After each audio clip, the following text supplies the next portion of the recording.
Hey guys, what's going on?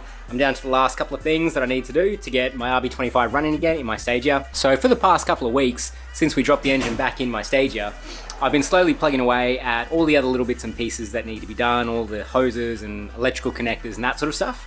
And the good news is almost everything is done. There's just a couple of things left to do. I've been ticking things off the list as I've gone. What I'm gonna do is cut to a bit of a montage of the last couple of weeks and give you guys a bit of a look at the process behind all those other little fiddly bits that I had no idea about. Once you take an engine out of a car and put it back in, you have to reconnect all that stuff. So I definitely underestimated how much work that would be. So check this out now.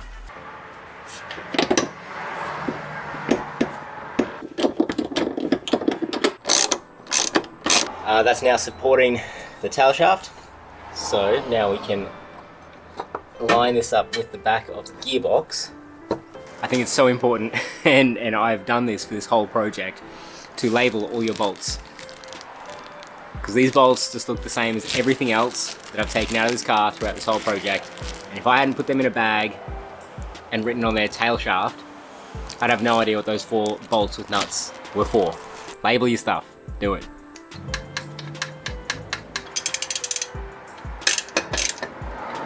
Alright, so now that I've got those 2 tail shaft bolts in, I'm going to jack up the rear of the car, rotate the rear wheels just slightly so that the tail shaft yoke rotates just enough for the other 2 bolt holes to become accessible, and then I can put those 2 bolts in and torque them up as well. Someone left the handbrake on. Those 2 other bolt holes are now visible. Cool.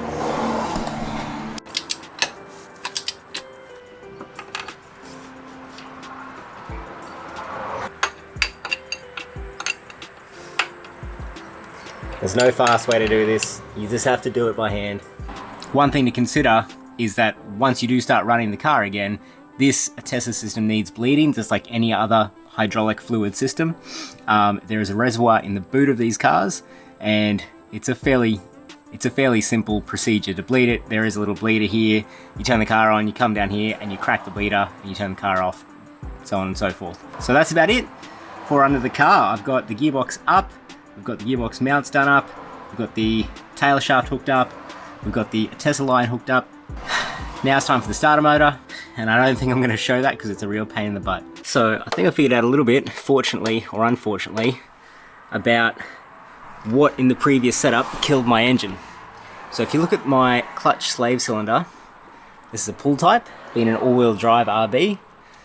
These gearboxes use a pull type clutch from factory. So this was the slave cylinder. I've taken the boot off and the rod out. So if you look at where my fork is sitting, I do remember that originally this is about where the fork was sitting with the previous clutch as well. So it was fairly well in the middle of that window. So if we look at where the slave cylinder sits, there's, you know, about maybe an inch or so until the fork. The problem is, look at the length of the rod that is meant to push that fork. And look where that sits. So this rod in that slave cylinder was hard up against the fork and pressing it all the time, pressing the fork forwards.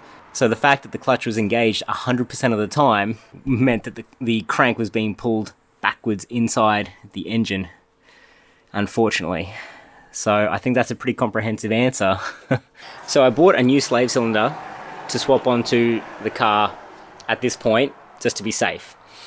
But the thing that I've noticed is the push rod is basically the same length anyway.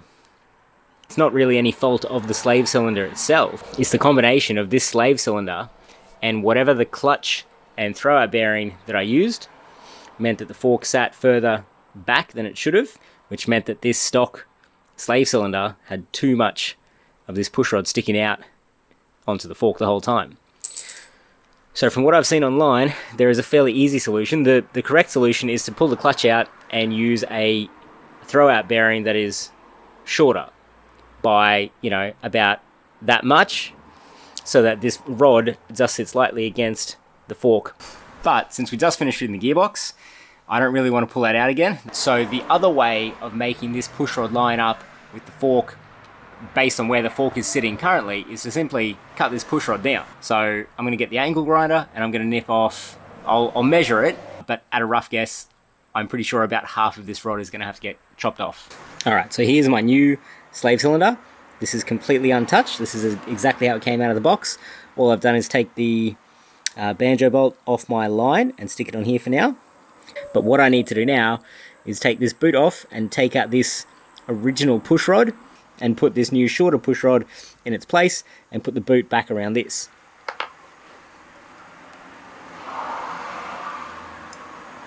So it's got some grease in there to stop the rod eating away at the actual piston. So there you go, that's my cut down push rod in the nice new boot. And then I just have to put this little assembly back into the front of the new slave cylinder and we're good to go.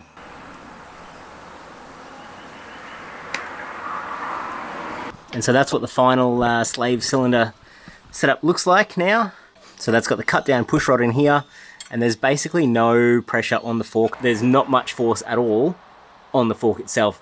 Hopefully that's an answer to the problem and a way to mitigate that from happening again.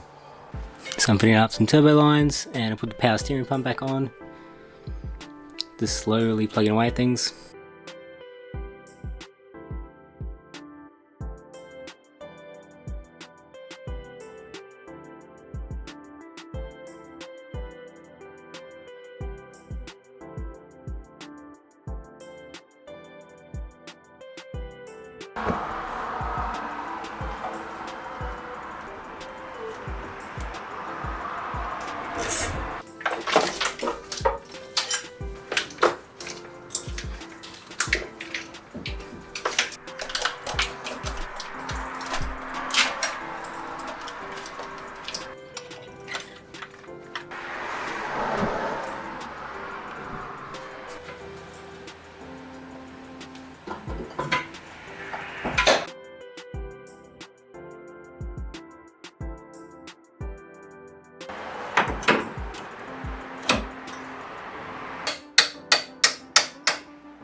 So where I'm up to at the moment, I've just got to basically adjust the belts, fill it with oil, put an oil filter on it, and should be able to start cranking it and see if I can start to build some oil pressure. So Pete's on his way here now with a new battery because the one that's in this is like 3 years old and yeah, was absolutely cooked.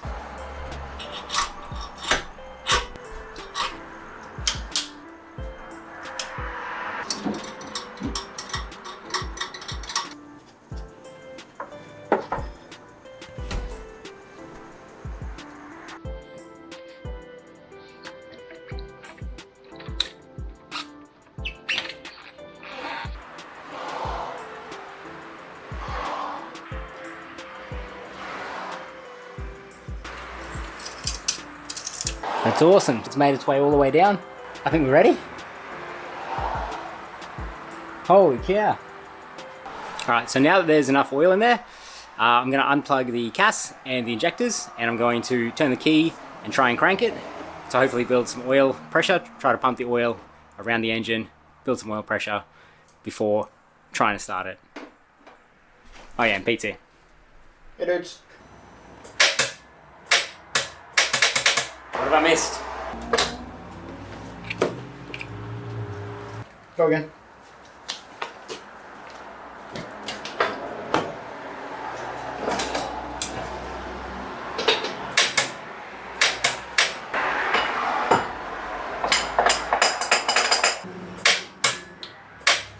Okay, so that was pretty annoying. We tried to get it started, but it didn't want to start. We checked all the connections, all the grounds, everything seemed right. And eventually we just had to pull the starter motor out, which took ages because it's a real pain in these cars. Here's a new second-hand one, so I'm going to put that in now. And hopefully that fixes the problem and we can yeah, turn the key and hopefully we get some action today.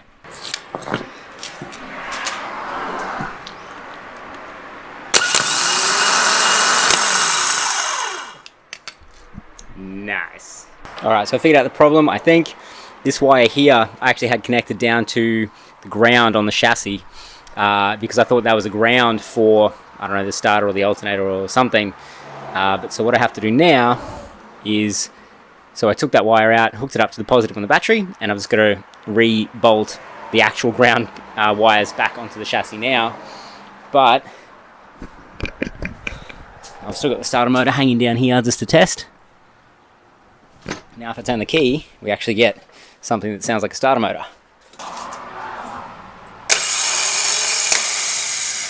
Alright, time to actually plug the starter motor back in properly, and then I think we're ready to try and start it.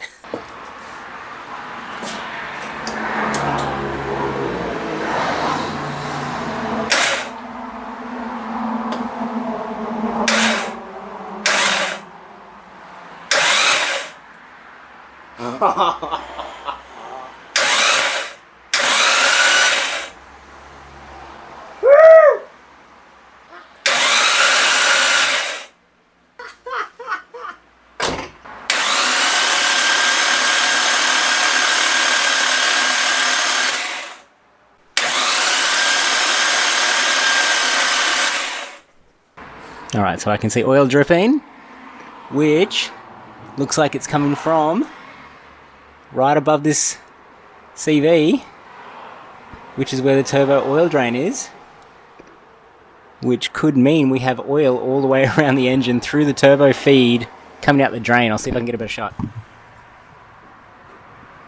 There's oil. Keep going, hold it on.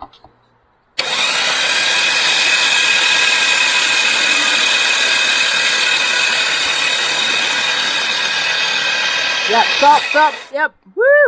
Yeah, boy! I'm done. Everything's done. So that's awesome. The fact that there's oil coming out the bottom of the turbo, to me, says that there's at least some oil pressure. You know, the oil pump has managed to pick up some oil out of the sump, pump it through the engine. It's made its way through to the turbo oil feed, down through the turbo drain, and it's trying to get back into the engine that way. There's oil everywhere through this engine.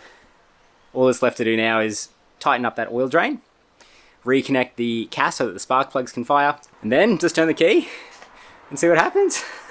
Alright, so just before I start it, I'm going to put in a few litres of fresh 98, since the fuel that's in there has been sitting in there for almost a year at this point. Whew.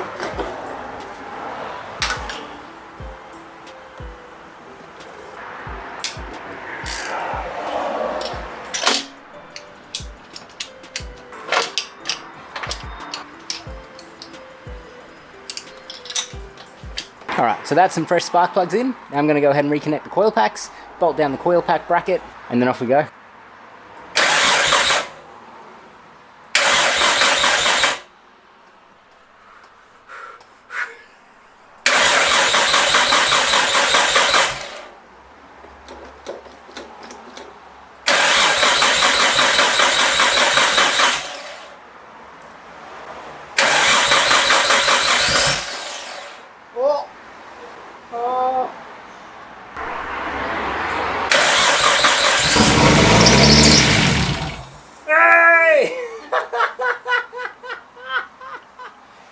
I think that was just a belt squealing.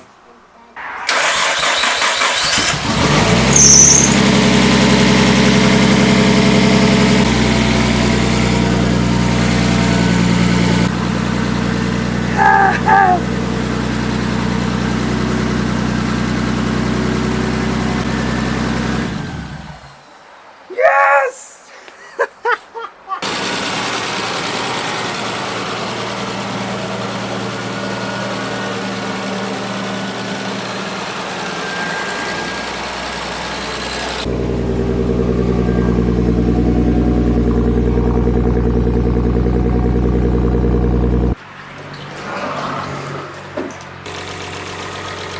Alright, it's definitely warming up now, which is nice. Got demineralized water in there. Just trying to get it up to temperature. Watch that level drop a little bit. Then I'll top it up again from there and try and bleed out as much of the air as possible before it goes off to the tuner. Oh, sounds so good.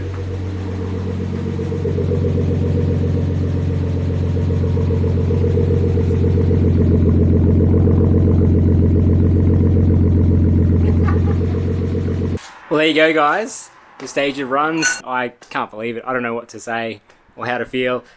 There's a big part of me that kind of thought this may never actually finish. It's taken like a year or so to take it out, rebuild it and put it back in, but it's running. So yeah, I guess that's it. This thing's running. She's back together. I guess from here the next thing to do is get it strapped on the trailer and take it over to the tuner. I'll explain a little bit more about that in future, and might even get the tuner to have a bit of a brief chat about that if I can twist his arm into it. So yeah, guys, as always, thanks so much for watching. It really means a lot that you've stuck through this whole process and we're here at the end and you finally got to see this thing run, and I'm stoked. I'm just stoked.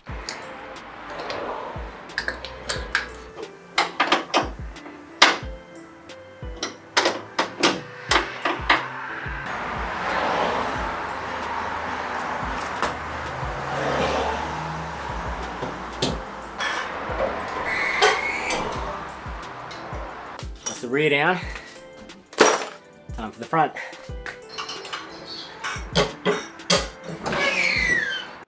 So there you go, she's running and I'm about to take it out. We're gonna go meet Pete, we're gonna put it on his trailer and he's gonna take it around to Sideways tomorrow and they're gonna continue some work on the car, which is super exciting, and hopefully Pete remembers to record some of that stuff as well. So we'll check in then.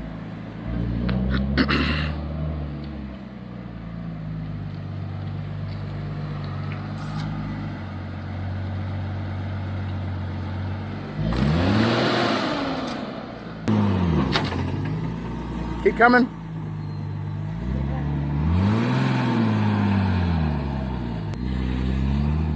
Keep coming. Alright, she's all loaded up. I'm gonna hand the car over to Pete and the camera over to Pete. Let me know how you go. Easy, bro. Got you, man. Bye. So thanks very much for watching, guys. I will see you in the next video, hopefully with some news about a run-in tune. Peace.